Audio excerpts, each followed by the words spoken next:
Hello friends, आज की इस वीडियो में हम आपको G20 समिट के बारे में और इसमें भारत का क्या रोल है और इससे देश को क्या फायदा होगा इसके बारे में चर्चा करेंगे। 1 दिसंबर 2022 से देश भर में इससे जुड़े कार्यक्रम शुरू किए गए, जो 30 नवंबर 2023 तक जारी रहेंगे। यानी 9 और 10 सितंबर को दिल्ली में होने वाले G20 सम्मेलन के बाद भी भारत में इससे जुड़े कार्यक्रम चलते रहेंगे। G20 सम्मेलन में भारत की भूमिका बताने से पहले ये बताना जरूरी है कि आखिर G20 है क्या और इसकी शुरुआत क्यों हुई। G20 यानी ग्रुप ऑफ 20, ये 20 देशों का एक समूह है। ये 20 देश साल में एक बार एक सम्मेलन के लिए इकट्ठा होते हैं और दुनिया भर के आर्थिक मुद्दों के साथ साथ जलवायु परिवर्तन, सतत विकास, स्वास्थ्य, कृषि, ऊर्जा, भ्रष्टाचार विरोध और पर्यावरण जैसे मुद्दों पर चर्चा करते हैं। जो देश इस सम्मेलन की अध्यक्षता करता है, उसका प्रमुख काम किसी विषय विशेष के प्रति सभी देशों के बीच आम सहमति बनाना होता है। G20 में 19 देश Bharat, Argentina, Australia, Brazil, Canada, चीन, France, Germany, Indonesia, Italy, Japan, Korea गणराज्य, मेक्सिको, रूस, सऊदी अरब, दक्षिण अफ्रीका, तुर्की, यूनाइटेड किंगडम और संयुक्त राज्य अमेरिका और यूरोपीय संघ शामिल हैं। हर साल अध्यक्ष देश कुछ देशों और संगठनों को मेहमान के तौर पर भी आमंत्रित करता है। इस बार भारत ने Bangladesh, Egypt, Mauritius, Netherland, Nigeria, Oman, Singapore, Spain और संयुक्त अरब अमीरात यूएई को मेहमान के तौर पर बुलाया है। वहीं नियमित अंतर्राष्ट्रीय संगठनों UN, IMF, WB, WHO, WTO, ILO, FSB और ओईसीडी और क्षेत्रीय संगठनों एयू और आसियान की पीठों के अलावा G20 के अध्यक्ष के रूप में भारत की ओर से आईएसए, सीडीआरआई और एडीबी को अतिथि अंतर्राष्ट्रीय संगठनों के रूप में आमंत्रित किया गया है। G20 में शामिल देशों का प्रभाव। G20 के सदस्य देश दुनिया की 60% आबादी की नुमाइंदगी करते हैं। इन देशों का पूरी दुनिया की जीडीपी में 85% और अंतर्राष्ट्रीय व्यापार में 75% हिस्सेदारी है। G20 की कब और क्यों हुई थी शुरुआत? साल 1997 में एशियाई वित्तीय संकट 1997 एशियन फाइनेंशियल क्राइसिस के बाद वित्त मंत्रियों और केंद्रीय बैंक के गवर्नरों के लिए वैश्विक आर्थिक और वित्तीय मुद्दों पर चर्चा करने के लिए एक मंच के रूप में G20 की शुरुआत की गई थी। शुरुआत में G20 का फोकस सिर्फ व्यापक आर्थिक मुद्दों पर था, लेकिन वक्त के साथ साथ इसके एजेंडे में व्यापार, सतत विकास, स्वास्थ्य, कृषि, ऊर्जा, पर्यावरण, जलवायु परिवर्तन और भ्रष्टाचार विरोध शामिल किया गया। साल 2007 में जब पूरी दुनिया आर्थिक मंदी की चपेट में आई तो इस समूह की अहमियत और बढ़ गई। जहां पहले इस समूह में वित्त मंत्री और केंद्रीय बैंक के गवर्नर शामिल थे, बाद में इसमें सदस्य देशों के राष्ट्राध्यक्षों को शामिल किया गया। इस तरह से इन देशों ने वाशिंगटन में 2008 में अपनी पहली बैठक की। साल 2009 और 2010 में G20 की 2 बैठकें हुईं। अब तक G20 की कुल 17 बैठकें हो चुकी हैं और इस साल 18वीं बैठक की मेजबानी भारत कर रहा है। भारत में G20 शिखर सम्मेलन। भारत 1 दिसंबर 2022 से 30 नवंबर 2023 तक G20 की अध्यक्षता करेगा।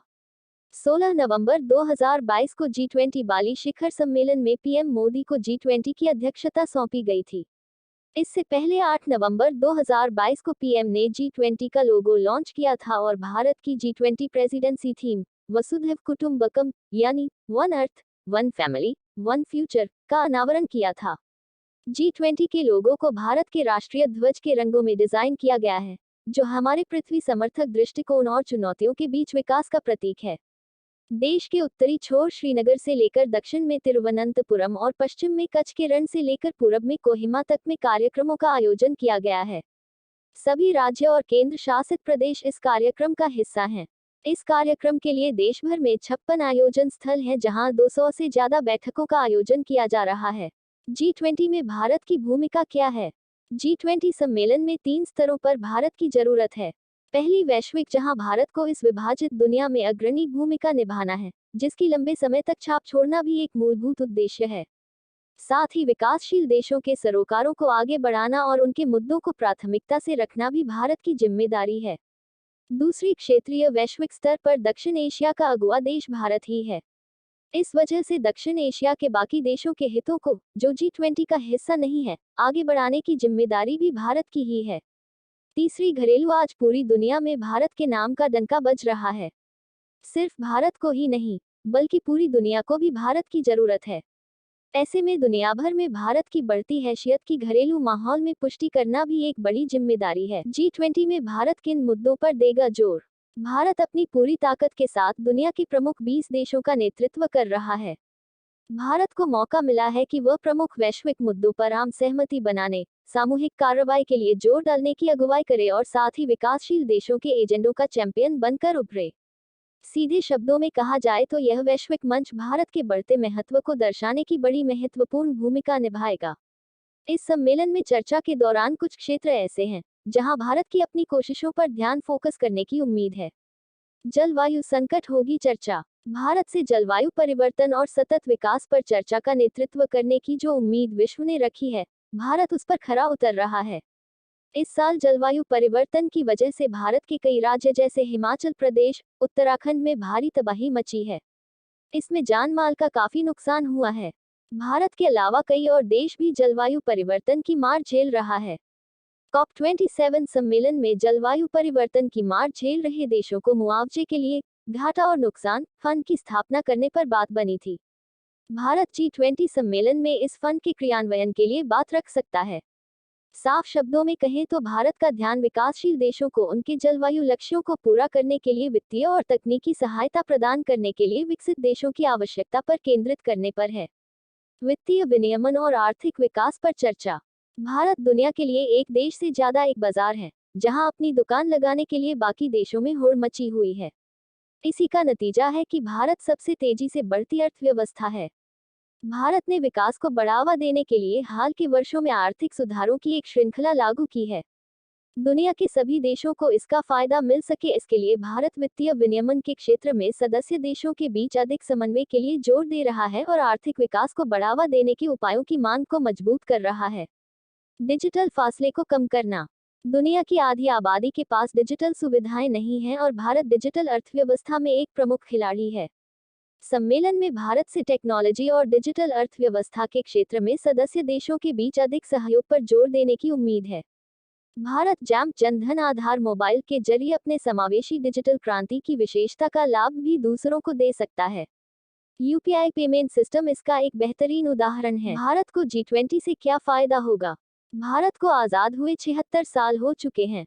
इस दौरान देश ने कई उपलब्धियां हासिल की है। हम आज कई क्षेत्रों में टॉप 5 में हैं, कई में टॉप 3 तो कुछ जगहों पर टॉप पर हैं। इसके बावजूद भारत को विकासशील देशों में गिना जाता है। इसलिए G20 एक ऐसा फोरम है जहां भारत अपनी श्रेष्ठता को और बेहतर ढंग से बता सकता है। पीएम मोदी का भी लक्ष्य है कि जब देश आजादी के 100 साल मना रहा होगा, तब 2047 में भारत एक विकसित राष्ट्र होगा। दुनिया को बताने की जरूरत है कि भारत दुनिया का वैश्विक नेता बनने के लिए पूरी तरह तैयार है। भारत ने समय समय पर दिखाया है कि विकसित देश उन्नत संसाधनों के बावजूद वो मुकाम हासिल नहीं कर पाते, जो भारत अपने सीमित संसाधनों के साथ कर लेता है। चाहे मंगलयान हो या कोविड जैसी महामारी में 140 करोड़ देशवासियों की रक्षा करना या फिर चंद्रयान 3, हर मामले में भारत औरों से बेहतर है।